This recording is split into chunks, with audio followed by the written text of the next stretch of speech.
Okay, good. So I'm going to start this off pretty simple. A guy back there asked earlier about a journal, right? No journal ever kept for me in my life. Those are called memories. My family doesn't get to travel with me when I'm on the road fishing, so when I get home, that's what I talk about. So I remember exactly what happened. I can remember back from my rookie year, 12 years ago, exactly what happened on my first ever tournament at the Sabine River. If you've ever been to Sabine River, it's not a very memorable place.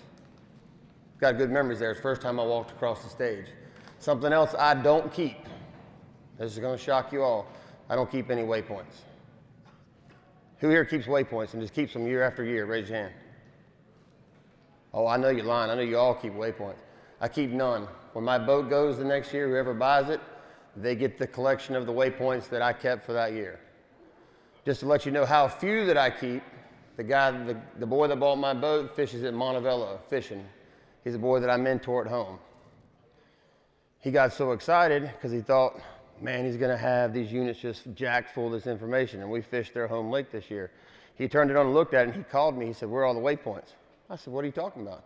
He said, there's 118 on here. You went to 9 lakes. I said, that's about right. It's about normal. How do you remember where you're going? Well, there's one thing I can tell you. My grandfather taught me a long time ago. Rocks don't move. Right? A good spot is a good spot. So you can do all this stuff and you can think about how you fish and what you fish and why you fish. See, I fish for bites. Bites give me clues to figure out the next day. Most of the tournaments we go to in my career, it's been 12 years now, the tournaments that I've done really, really well in, I knew what was going to happen in the first 4 hours of the first day of practice. Now, I'm one of those guys who, Steve's kind of my way. Limited practice time, usually excel in the tournament. The more time I spend practice, the more confused I get. I've never been accused of being a smart kid, and things go bad. That just happens. So remember, you know the old saying, KISS, keep it simple, stupid? That goes for me. Because I struggle when I spend too much time. Now, there's one exception to that, and that's when we venture up north. Because when we go up north to catch smallmouth, I got to stay out there as long as I can because they're not where I live. And the ones that are close to me look like largemouth painted brown.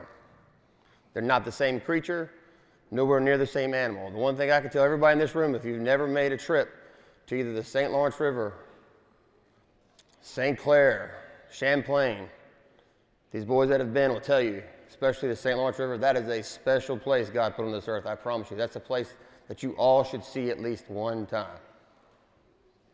Now, everybody thinks smallmouth just bite little baits.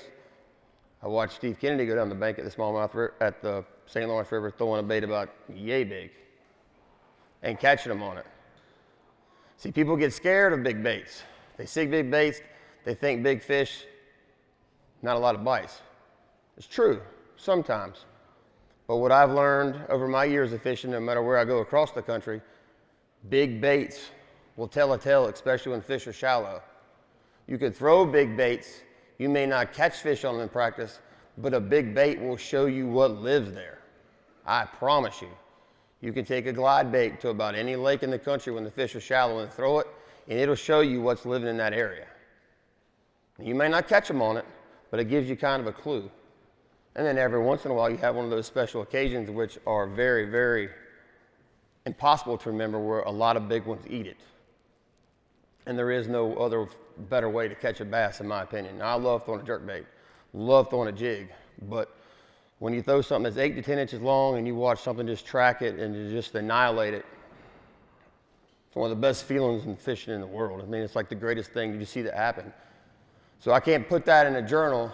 My emotions, when I tell my kids, when I tell my wife, when I tell my dad, when I get home, I tell my buddies, I can't write it in a journal with the emotion that I can tell the story. Now, we all have fishing stories, right? Now, if you wrote it into a book, would you be able to articulate it the same on words or with your mouth? Paper or mouth? Paper or mouth? See, he can't talk, so he might have to write it down. I don't know. So let's go back through this. So if you followed me at all through my journey, I won both my classics in a Basscat boat, brought them to Rick. He took a chance on me. I gave him the reward. It's one of the biggest blessings in my life to get to do that. I've got to do this for a living, and I've traveled around the country, and I've met people and got to do things that I probably would not have gotten to do any other way. But if you listen to what I say, if you follow me any on social media, you'll notice that I always kind of kick in that thing, hashtag don't blend. Has anybody in here ever seen the movie Wonder? You seen it? So that mom tells her son, you know, he's kind of weird, a little different, right? Boys in school make fun of him because he wears the helmet to school, and she tells him, dude, don't worry about it. Don't blend when you're made to stand out. And that's what this fishing thing's about. It is. It's about creating value in yourself, representing your family, your God, and everything around it, right? And somebody asked the question earlier about sponsorships. Who was that? You did? So look, I'm going to give you a simple thing to go with sponsorships. A lot of people don't want to hear this, especially bait people, but you're going to know. Don't create value in yourself to chase money, right? Don't do that. You know why? Because money chases value. You understand the difference? If money's not chasing something, it's nothing, right? In the big term, in the big scheme of things, right? But you create value in yourself. There's no monetary dollar you can put on the value of yourself. You know, you can create value in yourself in your schoolwork, in your home life, the way you respect your parents, all that through, right?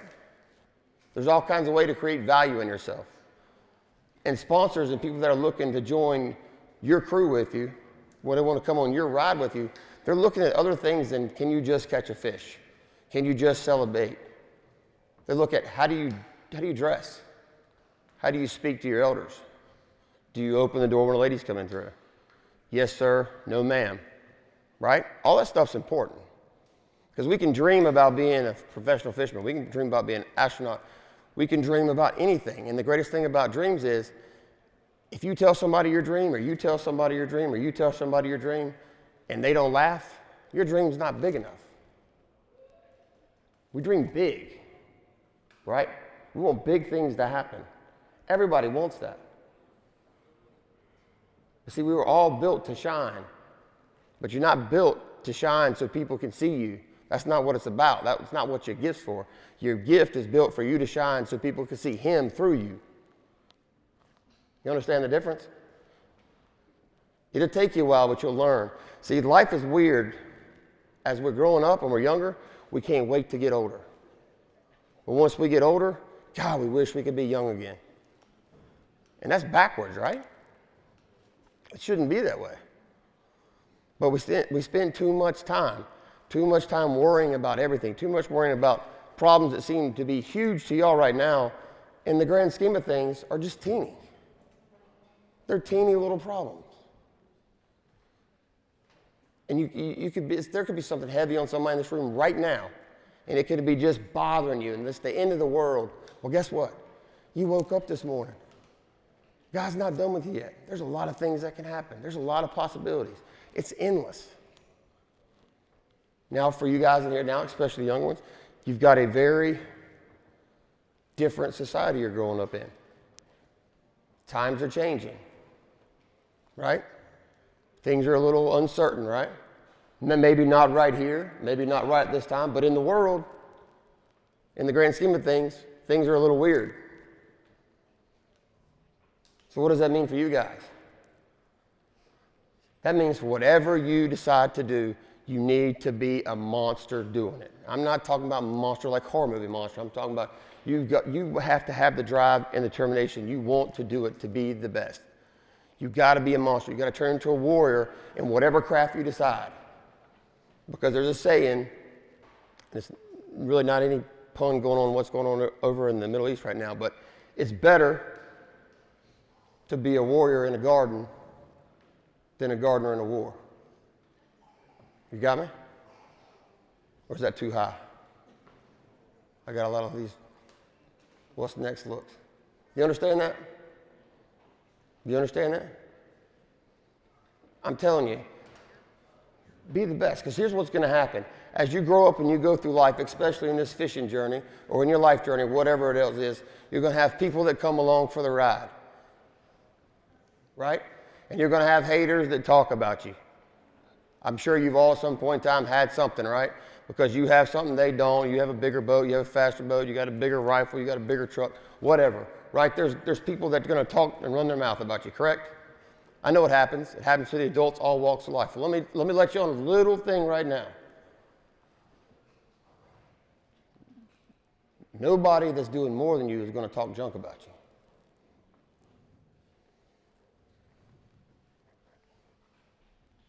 You get it? You got to leave that behind. You see a rearview mirror in this boat? No. That's why when you're fishing, you go to the next stop. There's no rearview mirror. We don't look back. We got to go forward. We got to push forward. We're trying to fix a problem in the boat, on the lake, in life. How do we start? How do we fix problems? You know how we fix problems? It's always the next step. I don't care if it's now with a girlfriend, with a boyfriend, with a wife, husband, teacher, lawyer, whatever it is. Whatever you've done, whatever you get into, it's always the next steps how you get out of it. You see, because you're going to have people in your life, you're going to have friends, and I heard this quote the other day, and it really touched home when I got to thinking about some friends of mine and some rough lives that they had growing up, and I think back to how we were kids and the way they looked at life and the way they spent their time. And it kind of went something like, blood doesn't make you family, it makes you related. So I didn't have the most normal childhood growing up. I came from a split family, but that also brought me my stepmother, who ended up being like my guardian angel. She's one of the best things that ever came into my life. Fishing, you see now the classics and the boats and the trucks and everything I get to do. Well, it wasn't always that way. When I first started, I had some early success on the FLW tour. I let it go to my head, and I was humbled. I lost everything. Me and my wife lost everything. With a 6-month-old boy at home. No way to feed him. Almost lost our house. We lost our cars. I had degree, college, graduated. The first person ever in my family. Whole family tree, both sides. I was the first person to graduate from college. No job. So I went to and worked at a farm and garden store, slinging horse feed for minimum wage, just so my little boy and my wife could eat. These are problems y'all don't have now, right?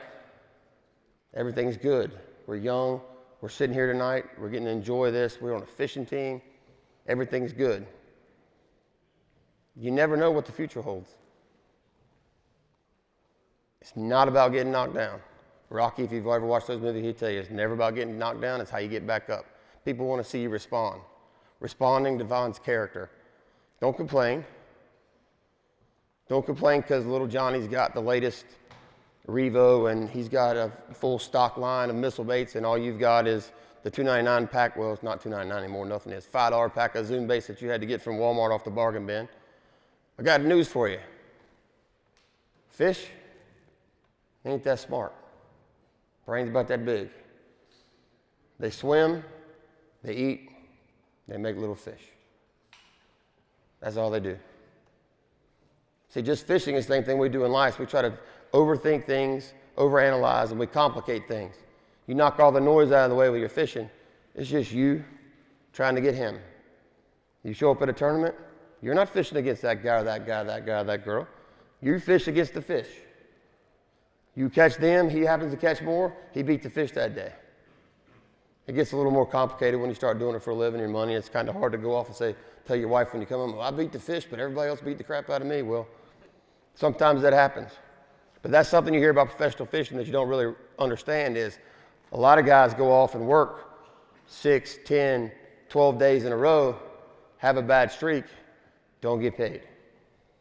So that's why I tell you, go to school, learn a trade, have something to fall back on. It's important. Don't come out swinging so hard that you're dependent on all sponsors for all money. Have some backing and some faith in yourself. Be prepared. Now, is it a great living? It's a dream come true for me because it's all I've ever wanted to do. Everybody was, Hank, you're going to be the baseball player. You're going to be the next whoever it was at that time. That was it. Baseball was a way for me to go to school. Fishing was always how I wanted to make my living. As soon as I was humbled, lost my job and realized, and the fishing went downhill and everything lost my job, things got bad, I realized it wasn't in my time, none of it. None of it was my time. And when I took that out of perspective and paid attention to everything in front of me and quit lurking back behind and the what ifs and all that, my life changed. I'll make it short because I know y'all have heard of stuff, but this is how I got back into fishing. I was done. Everything gone. It's not my thing. Not going to fish again. The big bass tournament show up. A buddy of mine says, just grab a couple rods, come get in the boat with me, just come. I said, man, I really don't want to. Not into this anymore.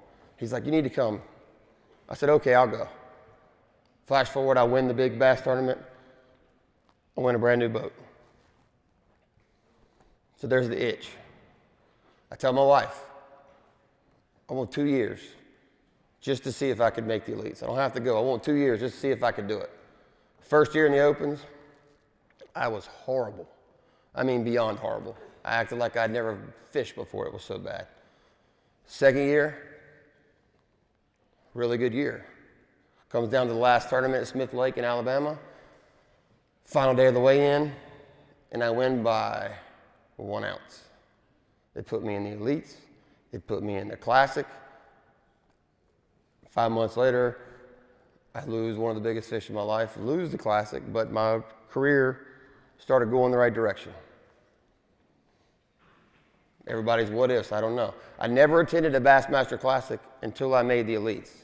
They even came right down the street from the house, and I wouldn't do it. I didn't feel right going unless I was in it. And if you want me to explain the feeling of walking across that stage, I can't. I would compare it to the birth of my children, but I'd probably be struck down by lightning, so I'm not going to do that.